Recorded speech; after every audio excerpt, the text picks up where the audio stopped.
بسم اللہ الرحمن الرحیم۔ تمام معزز ناظرین کو حسن نذیر کا سلام ہو۔ ناظرین، محمود اور ایاز کے بہت سارے قصے مشہور ہیں۔ محمود غزنوی افغانستان کا بادشاہ تھا۔ اس نے ہندوستان پر 17 حملے کیے اور ہر دفعہ کامیاب ہی لوٹا۔ اس نے سومنات کا ناقابل تسخیر مندر بھی توڑا، اس لیے محمود غزنوی کو بت شکن بھی کہتے ہیں۔ ایاز اس کا ایک غلام تھا جو کہ اپنی ذہانت اور ایمانداری سے محمود کا وزیر خاص بن گیا تھا۔ محمود اس پر اندھا اعتماد کرتا تھا اور اسے بہت پسند کرتا تھا۔ محمود کے باقی تمام وزراء ایاز سے جیلس رہتے تھے اور ہمیشہ اس کی برائیاں اور خامیاں ڈھونڈنے کی کوشش کرتے رہتے تھے، لیکن ایاز نے ہر موقع پر خود کو اس عزت اور اعتماد کا اہل ثابت کیا جو بادشاہ نے اسے دے رکھی تھی۔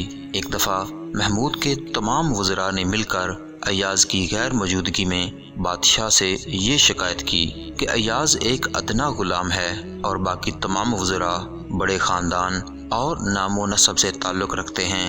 ایک غلام کی اتنی قدردانی اور اس کو دربار میں تمام وزیروں سے زیادہ عزت دینے سے ان وزیروں کو اپنی ہتک محسوس ہوتی ہے۔ ایک غلام اس قابل نہیں ہوتا کہ اس کو وزیروں جیسا مقام دیا جائے۔ محمود نے کہا، ٹھیک ہے، کل دربار لگے گا تو میں دیکھوں گا کہ کون کس قابل ہے۔ اگلے دن دربار میں محمود نے ایک بہت قیمتی ہیرا شاہی خزانے سے منگوایا اور ساتھ ہی ایک ہتھوڑا بھی۔ محمود نے اپنے ایک اعلی نسب وزیر کو بلایا اور کہا، میں تم کو حکم دیتا ہوں کہ اس قیمتی ہیرے کو توڑ دو۔ وزیر نے اپنے آپ کو عقل مند ثابت کرنے کی کوشش کی اور کہا، بادشاہ سلامت، یہ ایک قیمتی ہیرا ہے اور ریاست کی امانت ہے، اس کے ٹوٹنے سے ریاست کا بہت نقصان ہوگا، اس لیے میرے خیال میں اگر بادشاہ سلامت اپنے فیصلے میں نظر ثانی فرما لیں تو سب کے لیے بہت اچھا ہوگا۔ محمود نے کہا، ٹھیک ہے۔ محمود نے ایک اور وزیر کو بلایا اور یہی حکم دیا۔ اس نے بھی اسی قسم کی وجہ بیان کی اور خود کو بادشاہ اور قوم کے نقصان سے بچانے کے لیے عقل مند ثابت کیا۔ محمود نے ایک ایک کر کے تمام وزراء کو بلایا اور وہی حکم دیا، لیکن کس نے بھی ہیرا نہیں توڑا، انکار بھی نہیں کیا، لیکن کوئی نہ کوئی عقلی دلیل دی اور معذرت کرتا رہا۔ محمود سب سے بہت خوش ہوا کہ انہوں نے بادشاہ اور قوم کو ہونے والے ایک بہت بڑے نقصان سے بچایا۔ آخر پر محمود نے ایاز کو بلا کر وہی حکم دیا۔ ایاز نے فوراً ہتھوڑا پکڑا اور ہیرا توڑ دیا۔